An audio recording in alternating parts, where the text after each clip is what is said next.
Hai Siders, udah pada kumpul semua kan? Udah, cakep. Kalau gitu, aku kucing Oyen yang sangat Sigma ini akan nemenin kalian supaya makin ngerti seputar sterilisasi. Dimulai dari apa sih sterilisasi, gimana gambaran prosedurnya, apa ada alternatifnya, dan tentang dokter hewan di Kapuas. So, stay tune di Sterilize seri 1.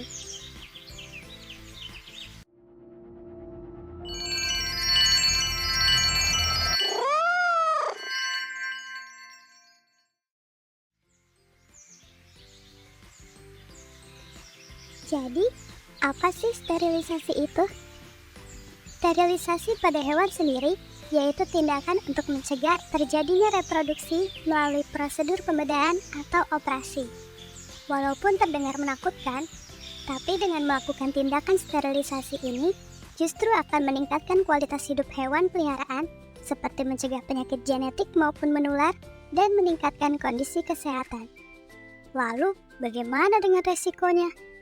Nah, tentunya tindakan ini juga hanya bisa dipraktekkan oleh dokter hewan yang sudah mendapatkan izin, sehingga resiko yang mengancam nyawa dapat dihindari.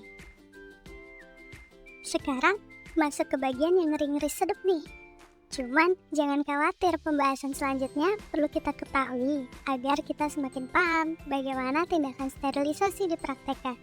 Selain itu, ada Oyen Sigma di sini yang akan selalu jagain kalian. Hihi.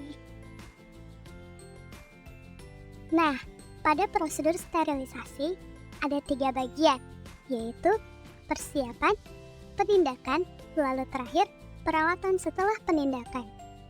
Pertama, kita bakalan ngomongin sterilisasi pada kucing jantan atau yang biasa disebut kastrasi, dan ilmiahnya yaitu orkidektomi. Jadi, tunggu apa lagi?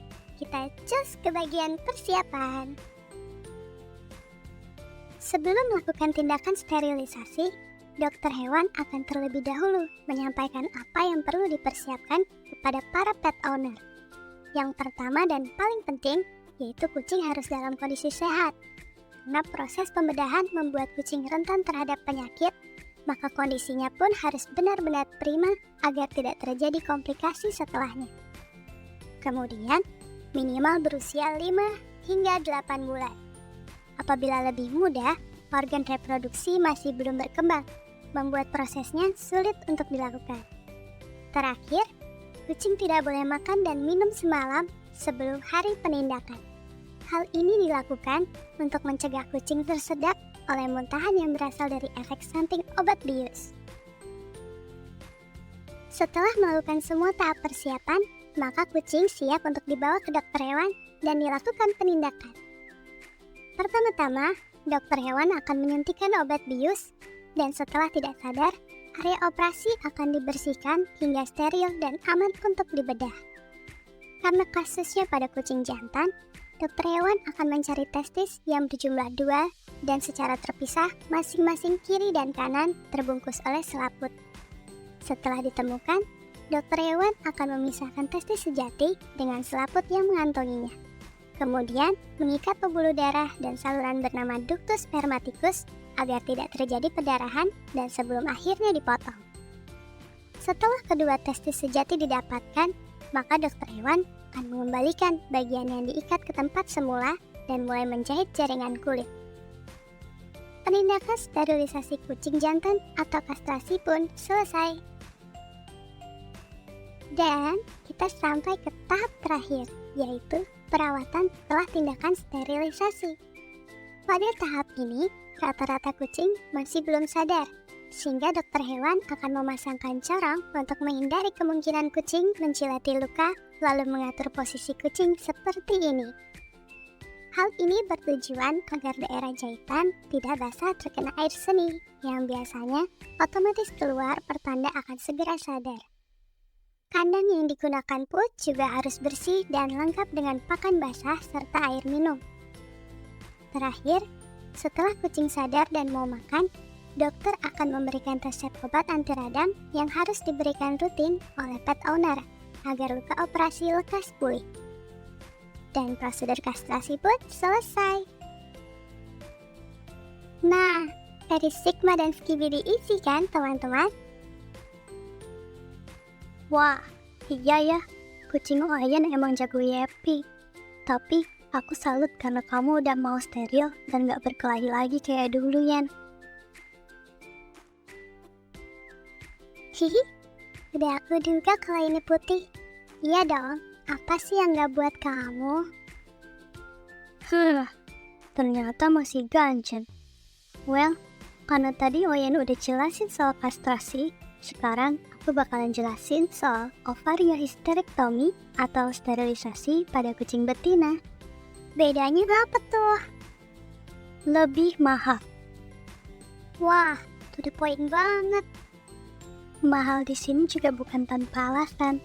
Sterilisasi pada kucing betina dikategorikan operasi besar karena prosedurnya lebih rumit, di mana dokter hewan akan membedah dan membuka rongga perut untuk mengangkat ovarium, uterus, dan oviduk atau saluran telur sambil berhati-hati agar tidak melukai organ lainnya. Oke, jadi apakah proses penindakannya lebih rumit? Lalu, apakah bagian persiapan dan perawatannya juga berbeda? Pada bagian persiapan, bedanya kucing betina harus dalam kondisi belum dikawini dan belum hamil. Pada dasarnya, kita para kucing memiliki waktu matang yang cepat, sehingga pet owner harus ekstra jaga-jaga agar kucing betinanya tidak kabur dan dikawini oleh pejantan. Khususnya bila kucing betina sudah memiliki tanda-tanda birahi atau estrus. Dokter hewan biasanya akan otomatis menolak pasien yang terlanjur bunting karena resiko pendarahan akan jauh lebih besar bila dilanjutkan. Lalu, untuk bagian perawatan tetap sama. Bedanya, kami para betina akan dipakaikan baju khusus seperti kain gurita pada bayi manusia. Wah, ini moodnya. Apabila biaya sterilisasi jantan sekitar 300.000, maka biaya sterilisasi betina dapat 2 kali lipat, bahkan lebih dari itu. Mengetahui biaya yang mahal, dokter hewan yang aku tahu biasanya akan menyarankan penyuntikan obat KB, dan opsi ini hanya ada untuk kucing betina dengan resikonya yang tersendiri. Resiko apakah itu? Dengan tindakan KB, walaupun hanya mematok harga 20.000, tapi setelah sebulan kucing betina harus mendapatkan injeksi berulang. Bila owner lengah, pembuahan dapat berlangsung tanpa disadari. Serta tindakan KB yang dilakukan saat kucing di dalam kondisi birahi atau estrus akan menyebabkan piometra atau peradangan pada ovarium yang pada kasus parahnya juga akan ditangani dengan tindakan sterilisasi. Wah, malah menimbulkan penyakit baru ya? Betul sekali, tapi inilah jalan tengah yang dapat diambil oleh pet owner bila sangat terdesak. Contohnya, pada kasus pet owner yang sering melakukan rescue dan jumlahnya mencapai puluhan ekor, maka biaya ratusan ribu akan sangat memberatkan. Namun, bila tidak dilakukan, juga akan berdampak buruk pada kualitas kesejahteraan kucing maupun pet owner sendiri. Jadi dengan sadar bahwa dengan tindakan sterilisasi dapat meningkatkan kualitas kesejahteraan kucing maupun manusia, para pet owner diharapkan dapat terbiasa dengan pengambilan tindakan sterilisasi ini. Benar begitu? 100 untuk Oyen. Berhubung soal dokter hewan yang tadi aku sebut, beliau adalah dokter hewan Maria dari klinik lokal Gria Vanacara, berlokasi di Jalan Pemuda, Kampung Modern, Blok B nomor 3. Bagi teman-teman yang bingung, mau konsultasi, bisa langsung kontak beliau ya. Wah, aku juga punya saran. Dokter hewan Ani dari klinik lokal Animal Home di Jalan Patirumbi, Gang 6. Bagi pet owner bisa pilih lokasi dokter hewan yang paling dekat, atau kalau mau coba keduanya juga boleh. Hehe. Hari ini aku akui kamu keren sih, Yan. Dimulai dengan sayang, sadar, dan steril menuju kesejahteraan yang lebih baik.